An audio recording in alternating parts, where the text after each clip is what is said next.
有的人可能没有那么喜欢，需要渐渐的接受。这个一般和我们体内的毒素含量有关。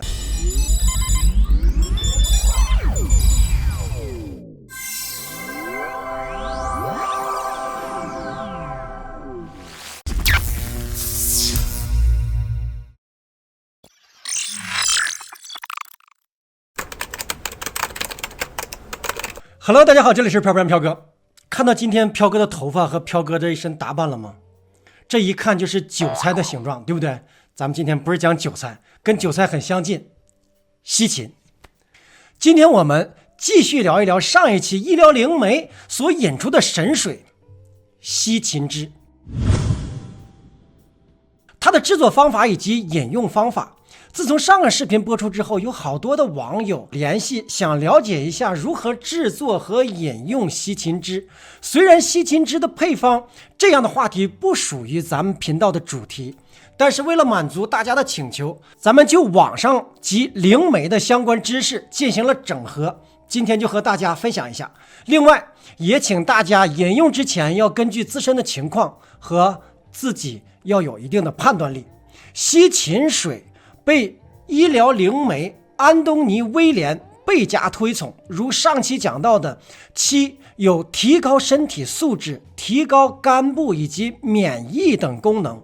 调节心理疾病，帮助消化和清毒。可以想象其对抗击新冠病毒、抗击疫情一定是有巨大的帮助的。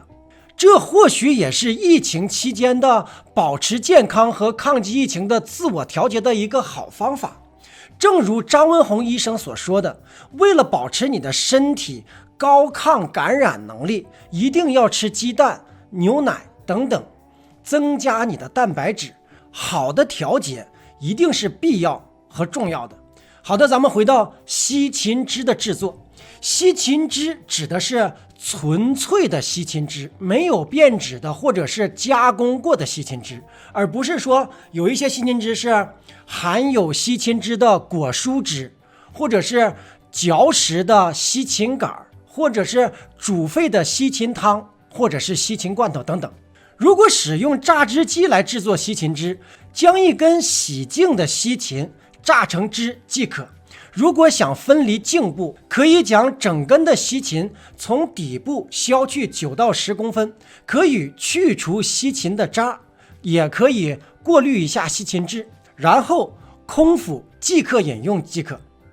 随后等待15至30分钟再进食。如果还没有买榨汁机，可以购买慢磨榨汁机，它榨取时能够保留西芹汁的大部分的营养，而且能榨出较多的汁，泡沫与浮渣也比较少，噪音也小。如果使用搅拌机来制作西芹汁的话呢，就是与榨汁机不同的是，可以将西芹切成3至4公分的小块，然后不加水放入搅拌机中搅拌至顺滑，取出西芹泥后，需要仔细的过滤出西芹汁，随后即可饮用。如果是从冰箱中刚刚取出的西芹，不想喝冰西芹汁的时候，可以用熟水清洗。西芹的核心温度至少会上升 50%， 而且不会破坏西芹的酵素成分，这样就可以榨出比较温的西芹汁了。如果一天饮用900毫升的西芹汁，对患有自身免疫疾病以及慢性疾病的患者大有裨益。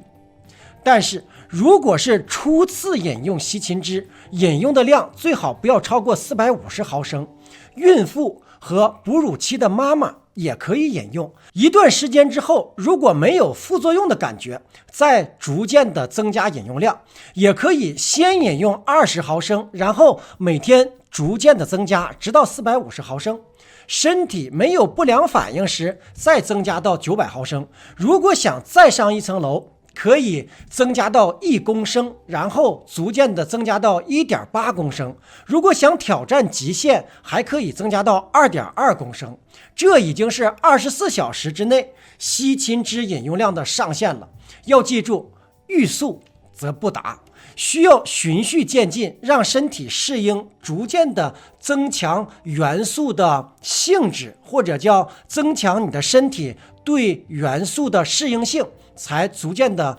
有它更好的功效。孩子每日也可以饮用西芹汁，6个月时至少饮用需要28毫升，1岁时至少饮用55毫升。逐渐大一点的孩子可以逐渐的增量，7到10岁时是225毫升到285毫升，11岁以上是340到450毫升。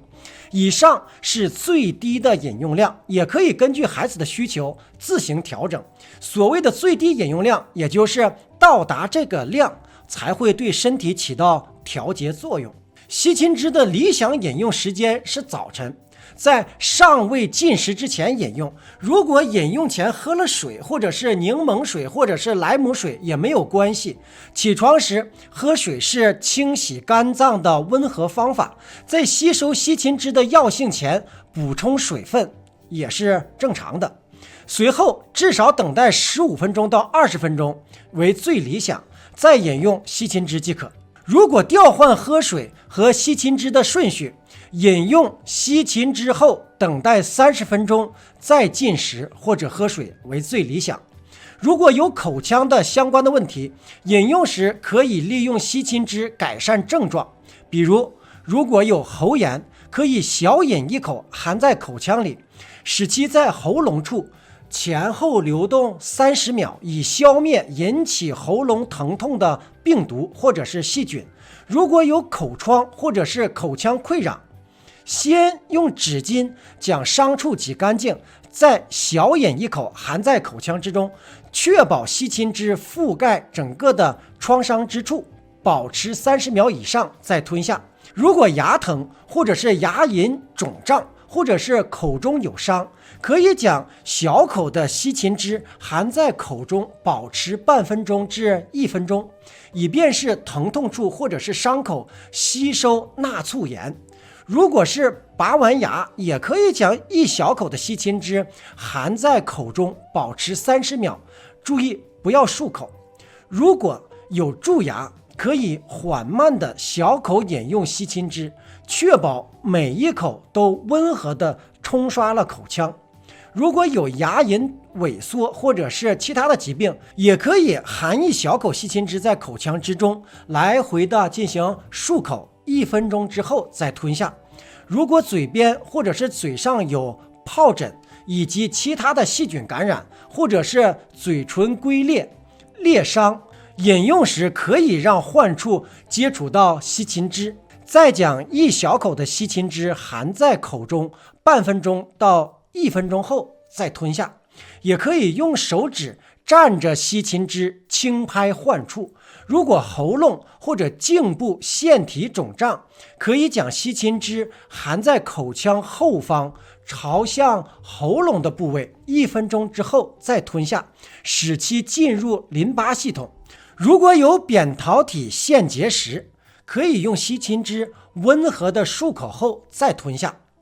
没有饮用完的西芹汁最好是储存在玻璃罐当中，盖上盖子，密封冷藏起来。西芹汁的疗效约可以保持24小时，每过1小时，疗效随之逐渐的流失。放3天也可以，只是疗效会大打折扣。但是冷藏西芹的新鲜度很长，可以保留1周甚至更长时间。如果不想自己制作，更想购买现成的榨好的西芹汁，那注意不要在清洗西芹时加入漂白剂的商店里购买。如果购买罐头或者是罐装的西芹汁，可以检查一下是否是 HPP 高压灭菌方法制作的西芹汁，这是加工厂生产的果蔬汁，而不是当日新鲜冷压的西芹汁，所以不要购买这种罐装的西芹汁。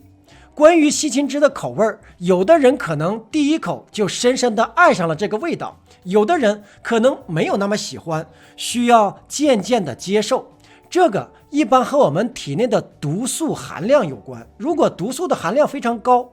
西芹汁自然会结合有害物质，并将其带出肝脏，而我们发达的味蕾或者是嗅觉可能会受到一定的影响，因为毒素可能将西芹汁的原本的口味转变成酸，或者是其他的没有那么受欢迎的味道。但是这种情况会逐渐的改善，所以呢，需要坚持的饮用，而不是加入柠檬汁稀释效果来改善口味。而且种植西芹的农场、种子类型、气候、季节等等都会影响到所榨的西芹汁的颜色、多少、口味。如果买到的口味比较差、水分含量比较少的西芹，那么也不用太麻烦或者是太烦恼，它的药性其实也并不会受到影响。有人可能会联想到西芹叶是不是也大有益处？西芹叶的确具有极高的药性，但是可能味道更苦，因为西芹叶含有生物碱，有些植物所含的生物碱是具有毒性的，但西芹叶的生物碱具有药性，而且排毒效果也非常好，可以促进身体的碱性化，降低器官以及其他部位的有毒酸性，比如排除肝毒素。但是排毒反应可能更加的剧烈，所以如果觉得坚持饮用西芹汁比较困难，可以在榨之前削去一部分或者是全部的西芹叶，没有苦味后或许会更容易坚持。西芹汁排毒疗愈的见效时间因人而异，一般慢性病需要1个月以上。与饮用量的多少、是否坚持每天坚持空腹饮用、西芹汁以外的饮食、其他疾病治疗的方案、是否有医疗灵媒的帮助等等都有关系。当然要记住，飘哥不是医生，只是在这里应网友的要求来分享一下医疗灵媒和整理网络的一些健康知识，大家要理解这一点。好的，今天就飘到这里，谢谢您的收看，请不要忘了点击订阅和打开小铃铛。独在异乡为一课，每逢孤独看飘哥， Joy and peace。